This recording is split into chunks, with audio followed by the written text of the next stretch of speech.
Hey, Hi, it's Tash and Carly, and you're listening to Motherhood, not as we planned. So get comfy, grab a cup of tea, Or a glass of wine, and let's start talking about all the things too many of us avoid discussing. Hi guys, welcome to this week's episode. It is a really, really exciting one today because we have our first ever guest on the podcast. I'm very excited. So we want to introduce Daniel Chidiac. He is an Australian author, and if you have not heard of him or read his books, you need to. I read one of them on my holiday. As you know, I've been away and just got back, The Modern Breakup, which I absolutely loved. And then you've got your other book, What Says You Can't, You Do, which just that title... And I need jumps out at me. We need to read it. So yeah, Daniel, thank you so much for coming on the podcast, our first ever guest, which is very exciting. That's that's good to know. I think we want to start with how did you come to share the kind of things you do, and how did you come to write the kind of books? Well, the first one was actually very different to the second. The first one's a self-help book, so it's non-fiction, and the second one's fiction, so it's got characters in it. And just for people that don't know what fiction and non-fiction is, I always used to get them mixed up. But I sort of sugarcoat this every time someone asks me, and I normally just brush over it. But it was a very spiritual moment, I guess, in my life where I went through an awakening or an enlightenment, if you want to call it. And, you know, that sounds pretty cliched to some people, but it's definitely what happened to me. I felt like at a time in my life when I was confused and lost, I had a business that didn't do well and everything was just sort of crumbling down around me, is when I truly found myself. And I felt like someone had just taken the cloth from my eyes and I could see clearly. And I could see how much power my thoughts had in creating my life, how much control I had over my emotions. Before that, I was sort of just completely oblivious to it. And I think today's day and age, we're all like, everyone's sort of accustomed to hearing it. And even young people, they sort of know this stuff, even if they're not putting it into practice. Yeah. They've been brought up with it in social media. When I was growing up, and I'm not saying that I'm old, but when I was like, 16, 17, 18, we didn't know about any of this stuff. You had to like look deeply into it. I think The Secret was the first thing when I was like, I think 22, that came out.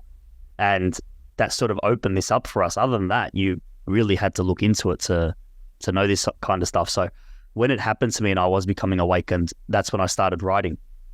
And I just felt like I needed to share everything that I was experiencing, and I'd never written anything. And then, 2 years later, I had almost 200,000 words written out. I love that. And do you know what? I know obviously we've gone through completely different experiences. Like we talk about how having that moment of like realization through our marriages breaking down and then our healing processes and kind of finding ourselves and doing all that journaling, and we've done all that, the writing. Not saying that we're like writing books and we're going to be authors. Well, you never know.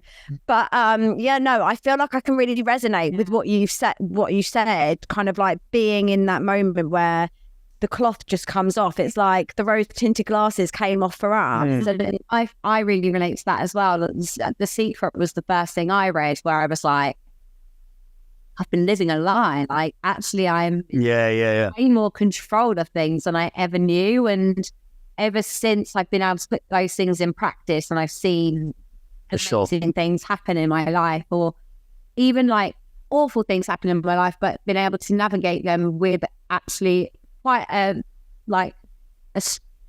good headstrong approach. It's like game changer. Yeah, and even if we do have a downfall in those moments, or whatever you want to call it, at least we can take some accountability when you're aware that you are in control of your emotions, you are in control of your thoughts. You're like, I don't have to be feeling like this. And even though it's going to get you and you are going to feel like that for a while, at least you've got that foundation. Because some other people, they aren't even aware that they can actually control their thoughts to any kind of degree, or their emotions. So that's a lot tougher, I feel. I almost don't want to believe they can. I feel like, well, I don't know, maybe ignorance is bliss. I'm still deciding whether it's a positive thing or a negative, but no, it is more positive. I've sort of battled with that as well, and I feel like that I would always rather be more aware than 100%. I also feel like, we don't try to tell people like, you always, in order to always be positive, you must always be happy and always, be smiling and never be sad. But I think it's kind of like you said, like taking accountability and kind of like accepting and realizing that everything that happens for a reason. I feel like eventually, like, hoping that good eventually comes from maybe a bad situation, like what we've been through, like heartache and like breakup and going through a divorce and becoming single mums. Like in that moment, it's like the worst thing ever. But now on the other side, you see why that needed to happen. It's allowed us to grow. It's got us to where we are now, which I guess in theory is probably something that you can relate to. You know, going through what you've been through has got you your 2 books, and now 100%. You're sharing amazing content online as well, which I think is obviously is what drew us to wanting. Yeah. I think that whenever you're going through something in life, it's always the worst thing that you've ever gone through. And I say that to people. It's like, you know, and you forget that 3 years you went through something. 3 years ago you went through something, and you thought that was the worst thing that's ever happened to you, but you got through it. I wrote something actually the other day. I said, there's been so many times in my life where I thought there was nowhere else to turn, but I'm here right now. So there was always another way. I love that. And that's, you know, when we're going through it, I think that you just have to go through it. And I believe that. I'm a big believer in you go through the motions and you walk through hell and you fight those demons and you beat them rather than pushing them under the carpet and getting on with your life and going back to the gym one day later and making out like nothing happened and try to move on.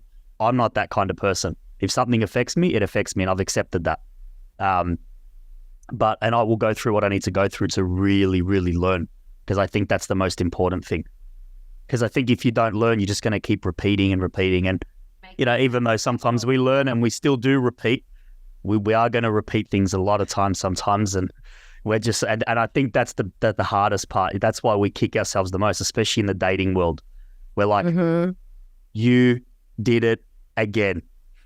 You know, it's like, I cannot believe after everything you've been through, you just text 3 times in a row. You know, it's like, how could you do it to yourself? And that's the hardest part. It's like we're our own harshest critics, and that's what it is. It's not even ever really about the other person. It's not. We don't even like 3/4 of the people that we are getting caught up on. It's that we feel that we've given more than we should have, and then we just dig a deeper hole for ourselves, and that's when it hurts the most. You know, it's like... Sorry, I don't know why I'm laughing so much. I feel like I'm in like a therapy session. I'm just like, You're so right. You're so right. It's like I can get this one back. I can turn this one around. And it's just, we just keep digging and digging and digging, and then we kick ourselves. You know, that's just the way it works. And I think we're just going to keep learning that, and until we eventually phase those things out and be like, all right, now I've really learned. Yeah, and I feel like it's almost nice to know that even when you are so like focused on all the right things, people do still slip up and make those like, you know, we're human. Yeah. We have like... all of us.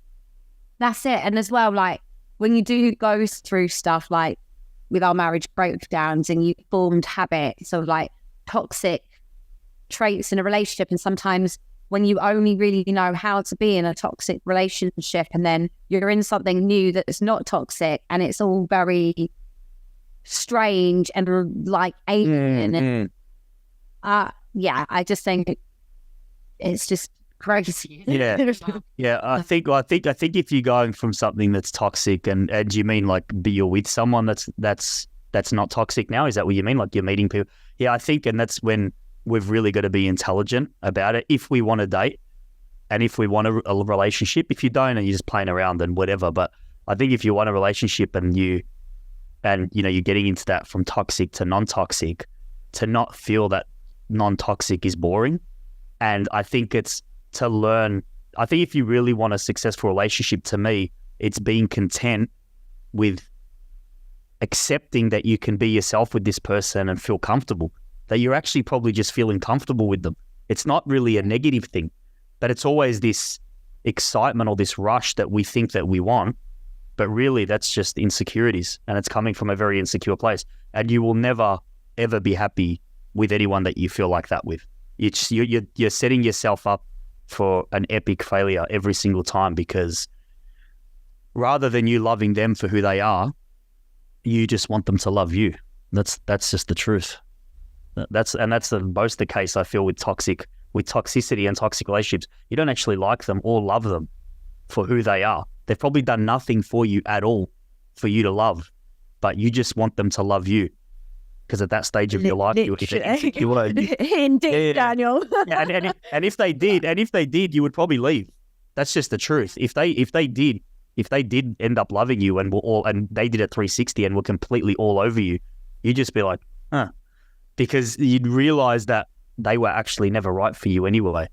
It's all just a massive ego play. But again, things that we need to work on, I think, as a society as a whole, because this is the massive problem with the world. And I think, whether we get into it tonight or not, it goes a lot deeper as far as like social media and insecurities and gaps that we feel that we need to fill. It's very deep and it's very broad what's happening. It's also relationship concepts and things that our grandparents and parents had that we still hold on to those concepts, but yet the world has transformed in such grand ways, and we've transformed, and we all want this independence and freedom of being single, but yet we want a relationship and what that forms, and we still base that on our grandparents and parents' era. But as I said, they were taught very different things and were brought up in a very different era. So there's so many aspects to this, and I think just the main thing with that toxic and non-toxic is to know what you need in somebody and like not forget that. That's the most important thing. It's not always what you want. What you want might not be good for you. You might want to go out every weekend and get on drugs and have massive benders, and that might not be good for you, but that might be what you want. That might not be what you need. So I think there's a level of, maturity that needs to come into all of this. Yeah, no, absolutely. What would you say is your biggest advice for people that are dating again, like after a breakup or a separation, and what they should really be, not necessarily what they should be looking for, but we speak a lot about, people always ask us like, oh, I don't know if I'm ready to date again, or, and I just feel like, what advice would you give to someone that thinks that they're ready to date yet, but they're not sure if they're in the right headspace? Like, do you think there's ever a good time or a bad time to be looking to look for a serious relationship? Yeah, I think when you feel that you have understood again after what you've learned, what you need in a relationship. And like I said, not just what you want. If you're going back out there and you're finding yourself getting attached to people that are not good for you, then you're not reflecting on what you need, and you're not using that as the foundation and the basis. And I would also say, as a bit of advice, if you are going ahead, and this is just something that I've experienced, is to always stay vigilant. Because sometimes when we have come out of something and we are a little bit vulnerable or insecure, we will latch on to people and we'll just believe everything that they say to us, because we're either attracted to them or we're insecure or we're lusting or whatever it is. And we'll take on every single word that they're saying is biblical, because we're seeking something. Or even once you've gotten over your ex relationship and you feel like you're in a great place, that can be when you're in the most danger as well, because that's when sometimes you're at your most vulnerable. And I truly believe that, because your guard's fully down, you've forgotten all your experience, nothing matters because you're on a high, and that's when people can really infiltrate your energy without you having your guard up a little bit. And people say, oh, you should be open, and to have your guard up is negative, or it's not pessimistic at all, and it's not negative. It's being sensible. You don't just allow anyone in. I always say, I watch a lot of history, and I used this metaphor not long ago. I said, what made great empires? It wasn't just their ability to go to war and attack when they needed to attack. It was their defenses. If they didn't have a great defense, they would be attacked at all sides and they would have gone down. So you've worked hard to build this empire of you and this castle, and then all of a sudden you're just going to let anyone in. and you're just going to allow anyone to come into that. I don't believe that. That's not my way. I know other people might say that. That's, to me, that's just not a realistic way. And I don't know if that's ever worked for anybody. In theory, it might sound okay, but in practice, I don't think that's really worked. Then I completely agree with that. I'm someone who's very good at putting up a hell of a lot of walls. Is there any advice you'd give to someone who perhaps is in that situation where they are putting up walls and, you know, because of past trauma and relationships, and as a result, they're then kind of going into like self-sabotage mode of something that's actually really positive and kind of offering all the things they are maybe looking for in someone, but because of what they know, they're then going into like sabotage mode? I think self-sabotage is the biggest problem today in dating, 100%. But I think we all do it regardless of what stage we're at. And I think that comes back down to your self-worth and what you believe you're worth. So I think if you're constantly doing that, I don't feel that you feel worthy enough within yourself to deserve someone who, again, you feel comfortable being yourself with. You're looking for pain. You're seeking this challenge that's going to harm you. You're seeking a thrill. You're not seeking a relationship. That's not what you're seeking. And I think that's what you've got to really be conscious of. What are you looking for? If you're looking for a relationship, you're not going to look for something so unstable. It just doesn't make sense.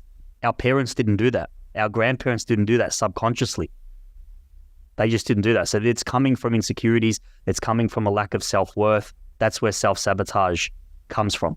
So I think that, you know, if you're in that zone and you're in that mode that you feel like everyone you're attracting and everyone you're getting attached to is hurting you, then I think that's when you need to really pull back. You need to evaluate what you're doing and you need to completely like just step away. And I said this to someone recently actually, and I don't know how it's received to a certain degree, because some people, they find this a little bit of an uncanny way of dealing with this situation. But I was saying that if you've just met someone and you're getting so caught up on them to the point where you're obsessing over them and you're waiting for every one of their texts, but you've literally just met this person, you don't even really know them, and you've become so infatuated with them that the things that you were thinking about and focusing on just before you met them are almost forgotten about, and they become your sole concentration. You actually have to physically and from text or whatever, you've got to distance yourself. Now that's hard, but whether you ruin it or not, like I'm talking, even if they text you, write a closed message back and leave that situation, because nothing good is ever going to come from it. And I'm sure your experience has taught you that. No matter, you can try and fluff it up all you want, there is no way anything good is ever going to come from that foundation, because you're already digging a hole, you're already in the hole, and it's just going to get worse and worse and worse. And you're going to try save it. So my advice in a situation like that is to actually, and this is a practical thing, to actually distance yourself and create that separation with that person, because you need to look at it from a distance. And when you do, when the emotion has really gone away, that obsessiveness to a degree, and you can see things clearly, that's when you can reach back out. But until that point, that you should, I don't think you should engage with that person, because I don't think that you are being yourself. That's why. I don't think that's yourself. Remember, like people are like, oh, that is being myself. I want to be myself. I don't want to play games. But it's like, you're not really being yourself. You're being extra. You're being too much. You're being more than you think you have to be for this person to like you. And in essence, you don't need to be that at all for anyone to like you. You just need to be yourself. So that's my advice as well for people that are finding themselves constantly getting caught up on people. If there's someone in particular, I just think you have to distance yourself from them, whether that's, you know, looked at as being unhealthy or not. I don't really care. I know it works. What are your thoughts on dating apps? Who knows? I might not bag them out too much, because maybe I want to create one day. So I better not. Oh, but who knows? Who knows? I mean, if I come up with a great idea, but I think something needs to change with them. Something definitely needs to change. I just think they're too mundane. I just think they're too repetitive. I feel like there's just way too much sensory input. It's an insecurity overload, because when you're playing with that many different people's energy, you are going to feel insecure constantly. That's just the way it goes. It's their insecure atomic bomb. That's what they are. Mm. You are going to, one day, you're going to get a message of someone who you sort of like, and then not really that into, and then the other person you're going to swipe and you're going to be really into them, and they're not going to text back, and you're going to feel a little bit insecure, and you're going to be going on to see if they text you. Then the other person, that could probably happen to you 10 times in 1 week with 10 different people. Yeah. And you are constantly doubting yourself every single time. You're losing a part of yourself every single time because you're feeling unworthy. Why didn't that person text me back? If there's anything that is going to kill you from your dreams, anything, it's dating too much. And I truly believe that. That is the biggest dream killer. This morning I saw that said about dating apps, and it was like, the problem with dating apps, and it's like watching 5 different movies on screens in front of you at the same time, and you can't actually focus on one of them. So you don't actually end up enjoying any of the films because you're trying to split your attention. Many people. So you don't actually get to know anyone on a really deep level. For sure. You end up just... All right. Well, I'll just say one thing about this all. Our grandparents and parents' era had a much successful marriage rate and whatever else, right? Dating, I'm sure that they didn't need to meet as many people before they actually settled with someone. Yeah. And look at our statistics now, and they didn't have dating apps. So it's, is it healthy? Is it not? I don't know. I'm someone who believes in the yin and yang with everything. I believe there's the law of polarity with everything. There's positives and negatives with everything. I think the fact that a lot of people are single these days is evolving the world in so many great ways as well, in technology and other things, and it's also having negative impacts on some relationships. So I'm not someone who's pessimistic about everything. I'm like, there's a 50-50 in everything. It's all the way you perceive it and what you want. But I will say that if it's got to do with relationships, I don't think they're needed. I still think that there's more to life than your phone, and you can actually get out there and go down to the shop and bump into someone, or do you know what I mean? It doesn't have to be at a club. It can be anywhere. Go join different social groups or something. It's something that you're interested in. Yeah. There's so many opportunities to meet people. I feel like people have become so reliant on technology that people converse less, in situations like that. I find when we've gone out with friends, I've got some single friends, and she's always even when we're out in the bar, I feel like when we were younger, it was so much easier. People spoke to each other more. I feel like people are so close to their phones. They're so heavily now reliant on things being online. And I don't know whether it's because people can hide behind a screen and be whoever they want to be behind a screen. And it sort of just spirals into the wrong thing, doesn't it? Because 100%. Yeah.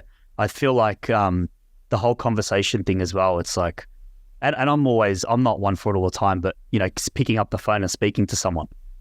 Mm-hmm. If you're into people and you're going to catch some people, they literally cannot even jump on the phone and have a conversation. They literally, their anxiety, isn't it? And a lot of girls as well. I know guys that are like, man, I just wanted to call her, guy mates, and I called and we were meant to catch up and she never answered and she never caught up with me. It was I think I turned her off because I tried to call her, and I'm like, that's actually a thing that could have happened, because some girls are just, and I've noticed that too, I don't know, it's like social anxiety because we're just not used to that human interaction like we used to be. So it freaks people out. It freaks people out having, and then, if you try to converse like you would in a conversation and you write that in a text and it's that long, people will be like, I think if you're into someone, it's okay. And, we all get a little bit excited sometimes when we like someone, we go that little bit extra. But yeah, I feel like, it's, the conversations are definitely dwindling a little bit. Yeah. And I think it's just it goes with the dating apps too. It's fast, it's quick, people come in, they go out. It's just there's so many options. Yeah, I mean, dating apps in general are quite brutal, aren't they? I mean, you know, you can be talking to someone for like 3 days and you think it's going really well, and then they just disappear. Well, I think there's also this other thing about it as well, where it's when you meet someone in person, it's not just like, I don't know if you've ever, you say you meet someone on a dating app and you meet them in person. They might not be exactly how they look on the photos, but there's something about their energy or something that you like. And, you know, it could even be the way they're put together, like whatever it is, but there's something in a physical aspect that is very different to a photo and 100%. Texting. So it's like, you know, I feel like when you meet someone in person, you're going to be able to judge differently and get a bit of a different vibe. And well, I feel like generally like personality comes through someone so different in person. Like if you're really funny, or, you know, you've just got a really like nice warm nature about you, you can't really get that through a phone. No. When you're texting someone, you can't tell the tone of how things are said. Oh no, of course. Oh yeah, like I don't even put emojis. Like I hardly put emojis, and I have people saying to me, like girls I've dated or something, they're like, are you angry right now? Like what's going on? I'm like, oh no, I'm just, yeah. They're like, why did you put that ... and slant face? Like that means that I'm annoying you or something. I'm like, does it? That just meant like, I don't even know what that meant. And like they're fully looked into it. They're like, I'm so sorry for annoying you. And I'm like, well, fuck, you didn't annoy me. I don't even know what that emoji is. You just did it. Yeah, just. Like I'm probably really I'm so bad with texting. I'm a very bland person, but I can be. But yeah, so like, I mean, it's so hard to figure it out, but it's the way of the world and we need to accept it to a degree because it's not changing. It's just, that's just moving forward.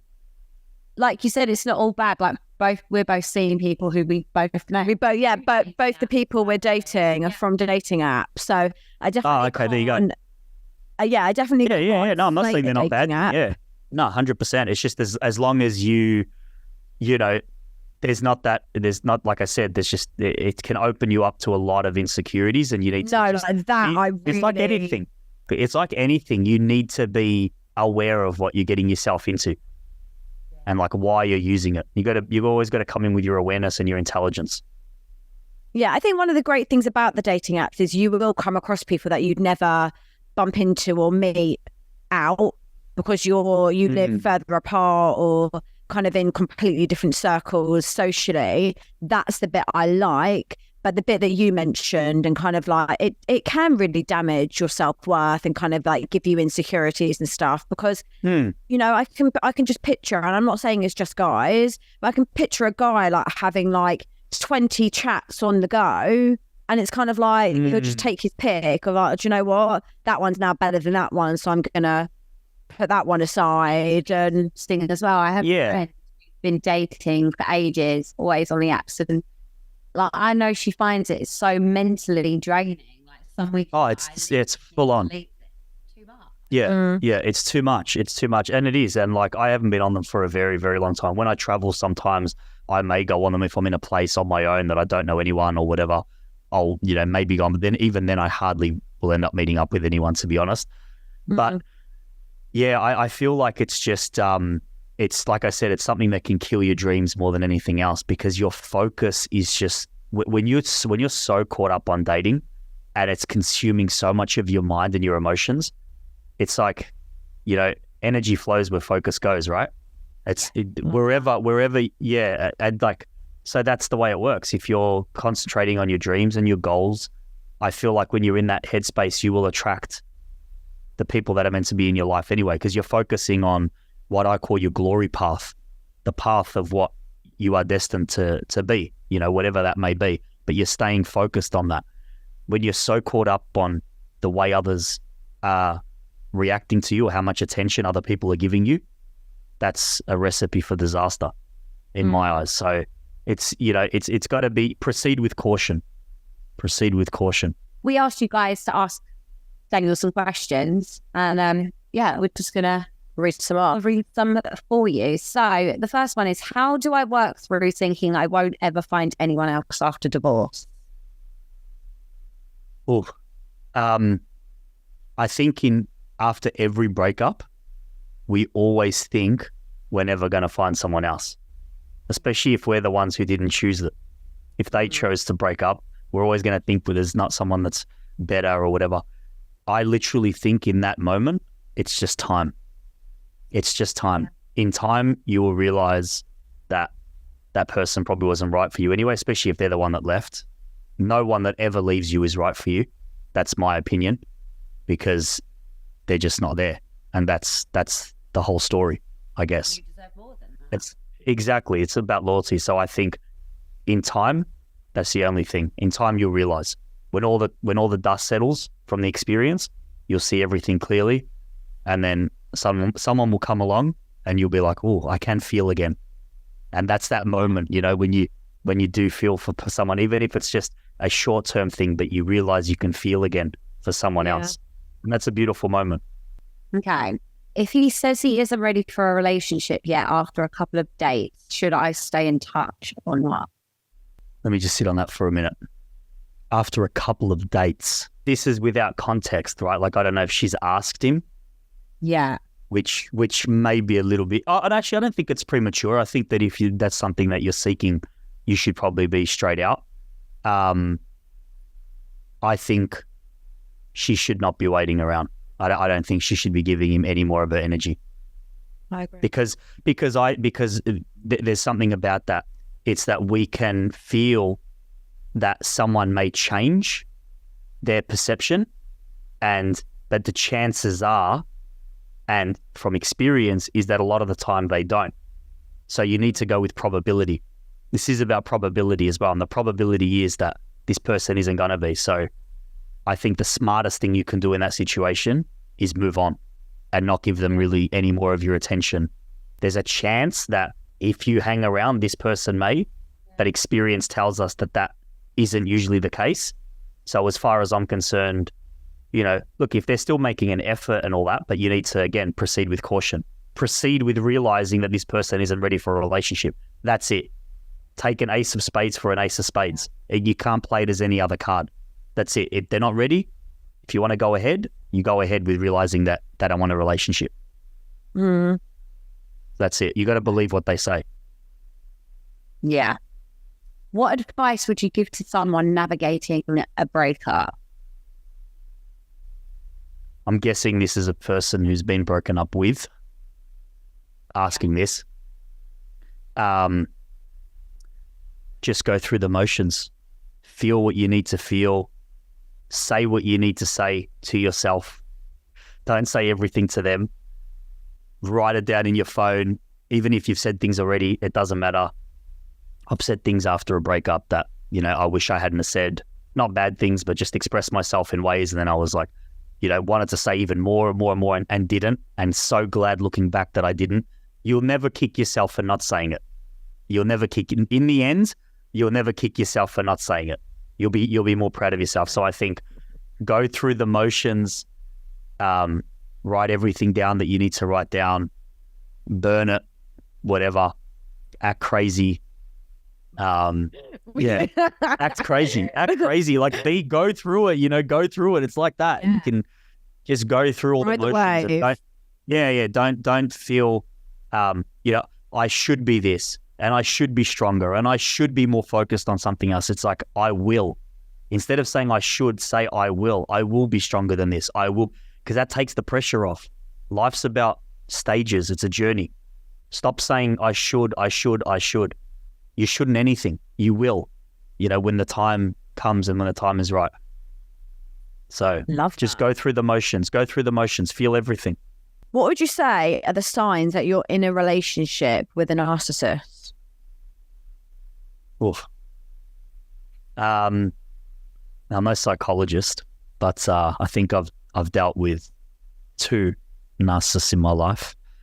I think someone who's got a real lack of empathy.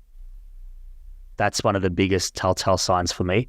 Someone who just really does not understand where you're coming from.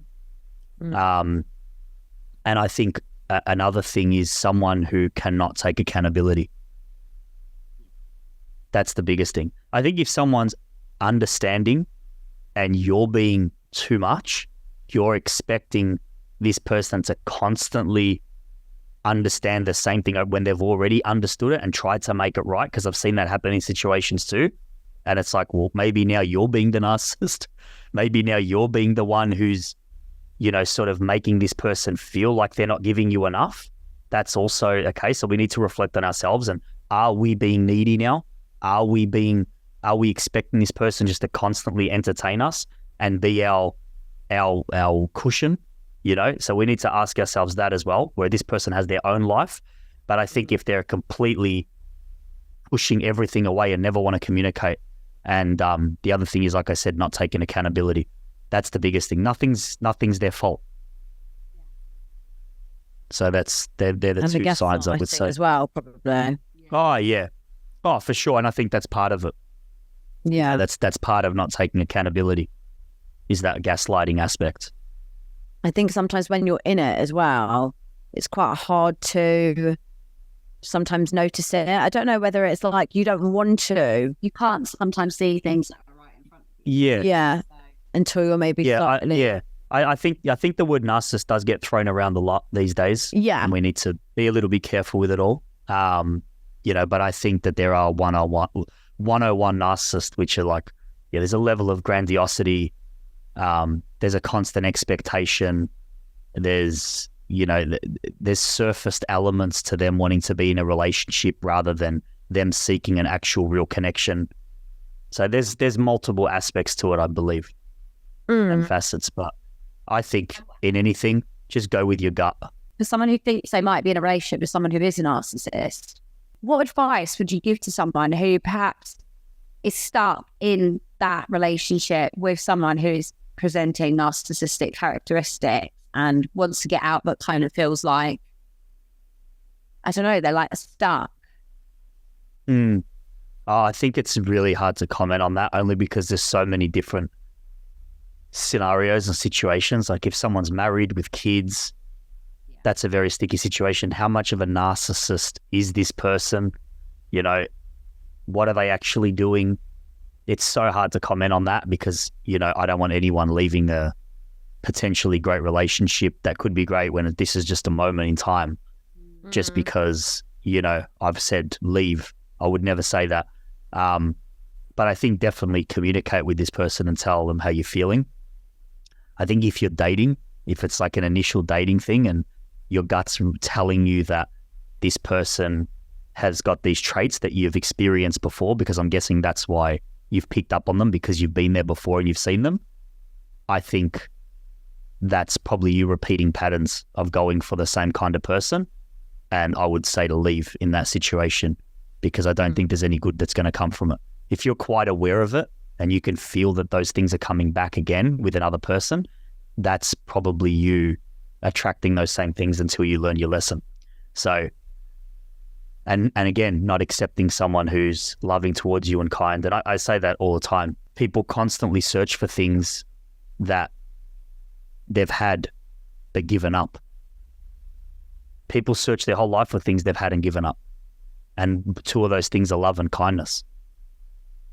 I know people in their 50s who are seeking some kind of relationship with someone that I know that they had with their husband, and okay, their husband didn't excite them anymore or whatever it was, but it's like, what are you seeking now? You're literally going around in a circle, getting caught up on 35-year-olds, people who are 15, 20 years younger than you, getting obsessed with them, wanting them to love you.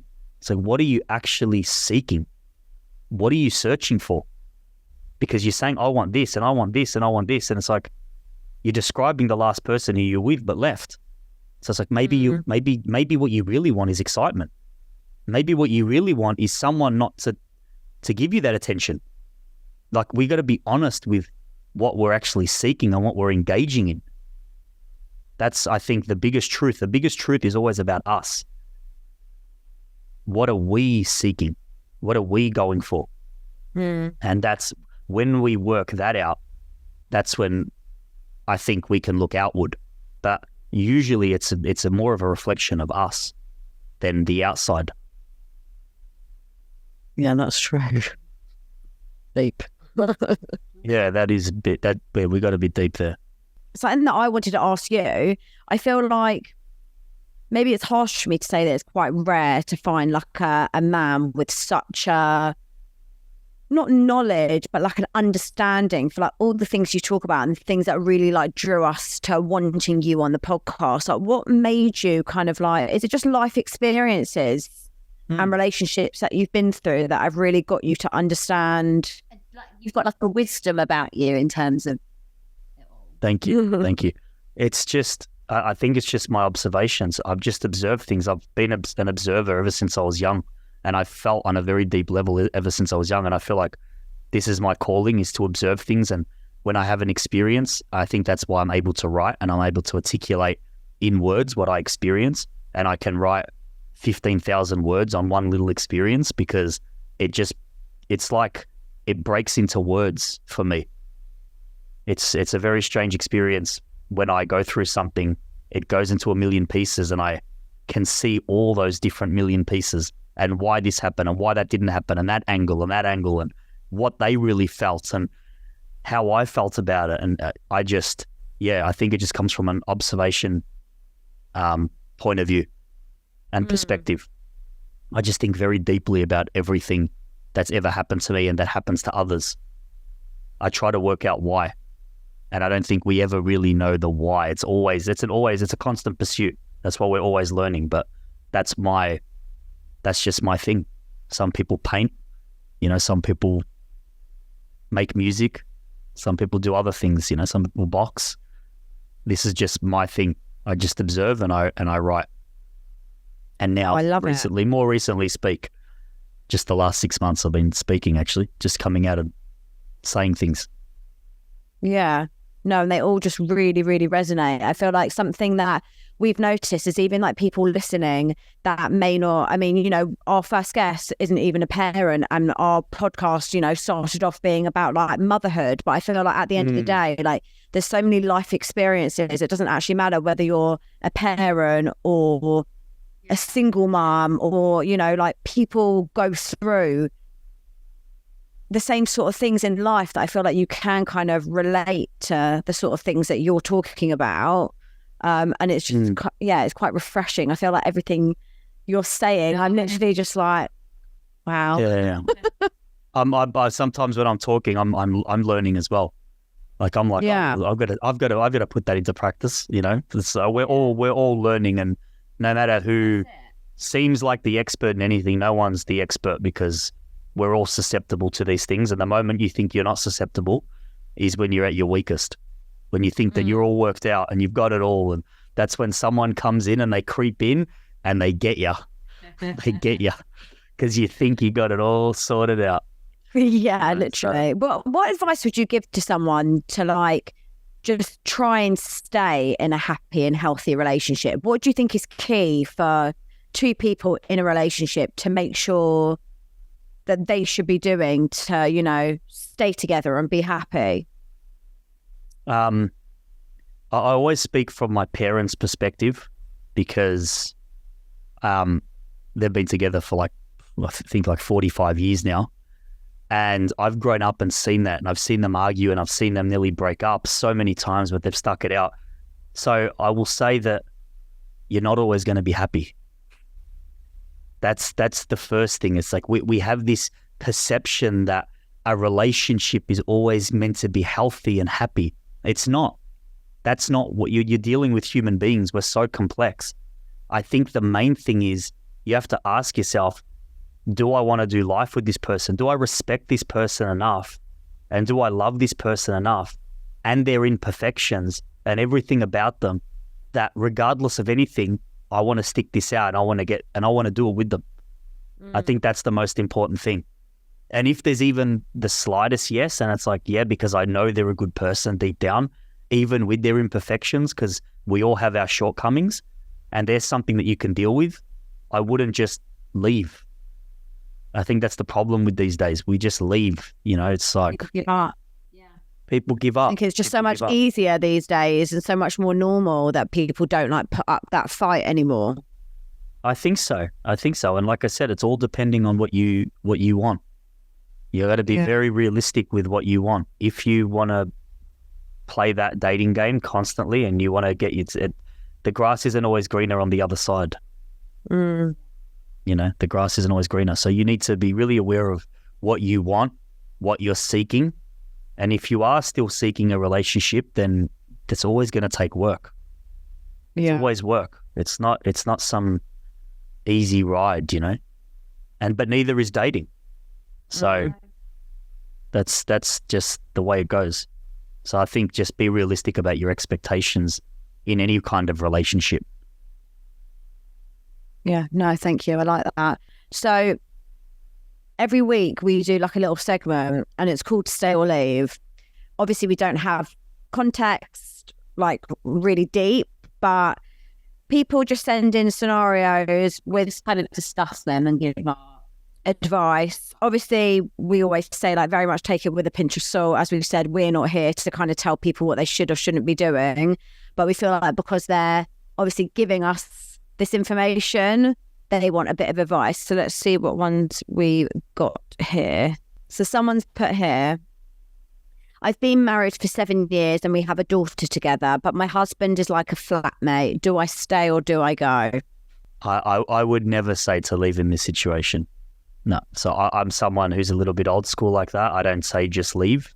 I think it has to be a lot more serious than that to leave. Yeah, She'd have to be writing a lot more.